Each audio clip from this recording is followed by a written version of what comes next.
One of the major things that we did was actually to take them and make them think outside the box. The children's confidence in their own learning and the way that they've been able to develop their skills is really quite amazing. I think actually it's going to be very difficult for heads or senior managers to go into staff rooms and say to the staff, we want you to be creative. The challenge that we now face is to equip our teachers with the necessary skills and give them the freedom to develop creative learning and teaching. This new enthusiasm for creative learning is improving standards across all schools.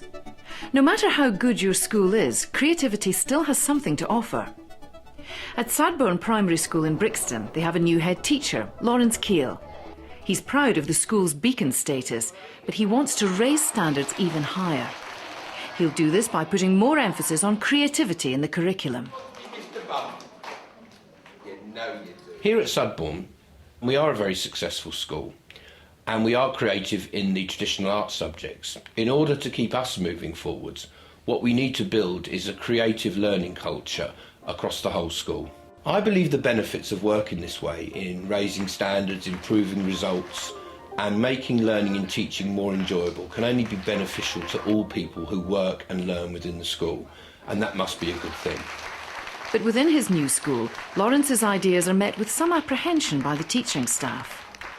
What we're finding though is that with a relatively young staff, they are not used to having this freedom in the classroom. Most of the teachers here are used to delivering their hour of geography, their hour of RE, their hour of history a week. And most of them, I don't think, have worked in education pre-national curriculum, pre-QCA, and it's going to take a lot of investment in time and training to make them realise that for once they can be creative again.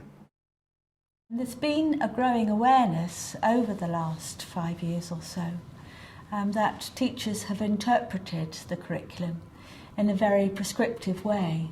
They haven't always taken advantage of the flexibilities that are available to them. They can bring back their own judgments and develop the children's creative thinking behaviour as part of the national curriculum.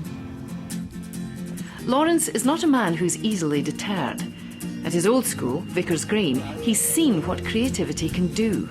He lifted them out of special measures using creative learning techniques. It was his ability to encourage staff to take risks and try new things that proved so successful. He's back to meet Anita Sandhu, who worked alongside him for 4 years. I remember when I first started to talk about Vicar's Green and I asked the inspectors and teachers and they told me not to touch the school with a barge pole because you were a maverick, and really instead of putting me off, that actually inspired me to apply for the school. You were the kind of person that people were very wary of, and he's doing things differently, and that was the phrase that really made me apply for the school. Yeah, but I think you have to do things differently in a school like this. I mean, if you're at the bottom of the league tables, you just got to take chances and risks and do things differently, because, when I came here, things were always done like every other school, and it wasn't making any difference. And, we're talking about children's lives here. And having come straight out of the classroom as well, I think I had an empathy for what teachers were going through in the classrooms. And I think I was able to make quite effective changes based on what I would want if I was in the classroom. If you're thinking of letting creativity out of the bag in your classroom, strange things can happen. At Thornhill Primary, there are mutterings about something called a dragon school. They use these dragons to teach them and to help them learn. So whatever they think is important for them to learn, whether it's making friends or whether it's reading or writing, all of those skills that they need to learn are represented in that tiny little dragon school. They might develop their speaking and listening skills, their dramatic skills, a whole range of different skills that they can do in those areas. Creativity is let loose, but Sue's classroom is laid out in a very structured way. She's created a 4-corner design which reflects directly the areas of the national curriculum. Communication focuses on speaking, listening, writing and reading. Discovery covers science and maths, and in workshop, It's art, design and technology. But it's in the fantasy dragon area where the children's creativity really comes alive. These areas are very defined, but all still interact and cross over. It's really a vehicle to integrate the curriculum and to make sure that all of the subjects within the national curriculum, that they have an entitlement and that they're there in the classroom. It's a way of organising the environment, and also I think it's a way of ensuring that they're able to be active learners. Now, I've seen the success in reception, and I think it could be very advantageous for older children as well as younger children, and I'm having that opportunity with other members of staff to develop that. As a school, we've talked about the success of it and how we could continue to develop the classroom environments throughout the school. So yes, I do think we can use this particular model and transfer some of those skills with older children. Of course, one of the casualties of this free-flowing creativity can often be the school timetable. The use of time in the classroom is very important in achieving creativity for learning. It has to be a balance between the structure of a timetable and what the teacher has planned for the children to do, and balancing that with the fact that when children are being creative, they will come up with ideas, suggestions, raise their own questions which might take them off into different directions and might require them to be given more time. So it's the balance between the structure, the discipline of a timetable, and the flexibility to allow the teacher, when she sees that some learning is exciting and motivating, to allow the time to continue for that to flourish. But how are the young graduates of Thornhill's Dragon School doing as they move up through the school? The two class teachers that are working in Year 3 now with 8-year-olds were the first children that I worked with in reception. Their response to the children and the children's response to them has been very successful, and they've commented on the fact that the children's confidence in their own learning is really quite amazing. What I really love about this dragon is the wings. And Eve thought about the most interesting name. Tell them what it is. It's called Fifi Fireball. Working at Thornhill, working here, I am enthusiastic. I remain enthusiastic after 30 years.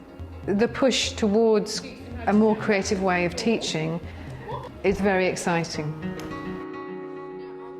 As you bring creativity back into your classroom, it will be the building of confidence and trust with staff that will make the difference. Something Lawrence was reminded of during his visit back to Vicar's Green. The trust he developed with Anita gave her the confidence to do exciting things in her classroom. Today it's all about being press balanced. People are seeing. Yeah, so the town is Rockwell, so we need to try and fit in the giant Iron Man. How do you think we should do that, Liam? Iron Chan. Now what you've done is you've actually valued Leighton's opinion, and actually Hogarth being one of the key characters would be a very good person. I think the key idea about becoming a creative classroom is to actually get the children not to channel their thinking into one direction, to become lateral thinkers. And in today's 21st century, where they've got different types of media hitting them 24 hours a day, and they've got to go now and work in that environment, they can't be channel thinkers, they have to be lateral thinkers. Not speech marks. It's this one, it's this one. A giant. I felt it was really important to have mixability grouping today because I wanted the interaction between the groups. I wanted the stronger children to actually help bring out the more quiet children. We had several children who had never actually spoken properly for the first time, actually coming out of their shelves and actually volunteering to read their work out in front of the rest of the class. Why should I do it? Why put the introduction at the start? What's the point of it? Go on, Callum. So they know what they're going to read about.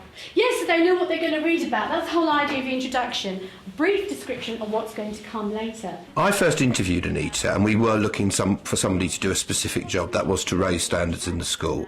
And as soon as I met her and interviewed her, I just knew she was perfect for the job. She was just so enthusiastic, so dedicated. And of course, when I put her into the classroom, she was just superb.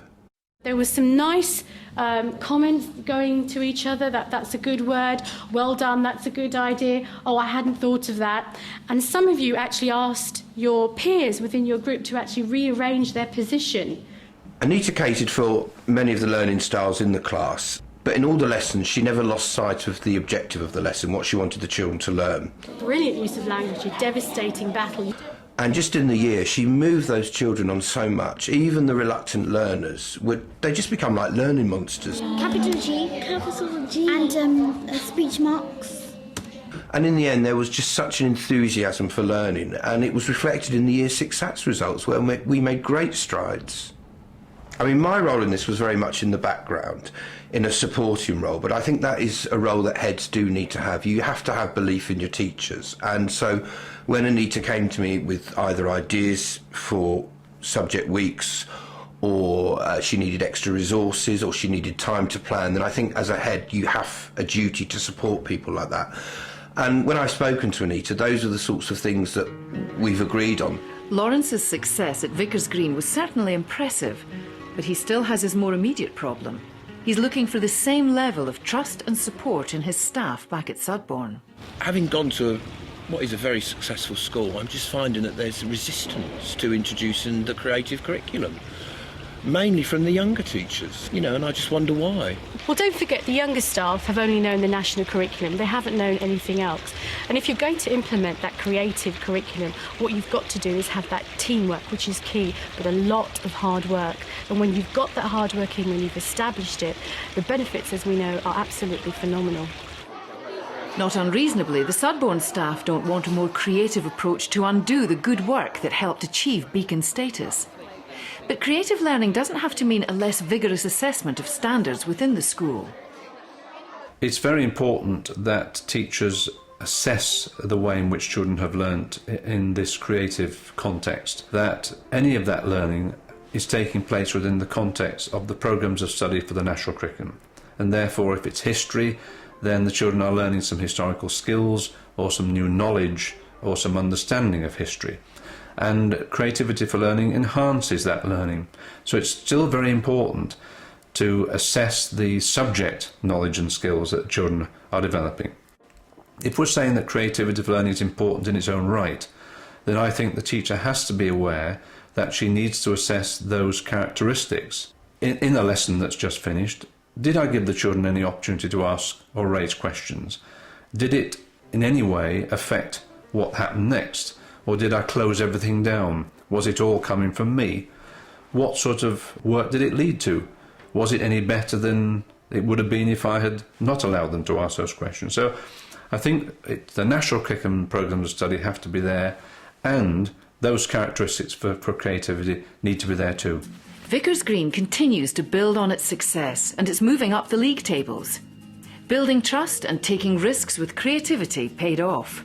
Sometimes it worked, sometimes it didn't, but I adapted those ideas, and that helped to give me confidence. And with that confidence came the creativeness, looking at everything I do and think, how can I make that better? How can I make that more creative so that the children will be more enthusiastic? This is an exciting time to be in education. I think this drive for creativity is going to bring back this joy of learning and a thirst for knowledge. It makes head teachers' jobs a lot easier if you've got a school full of enthusiastic learners and teachers, and that's great.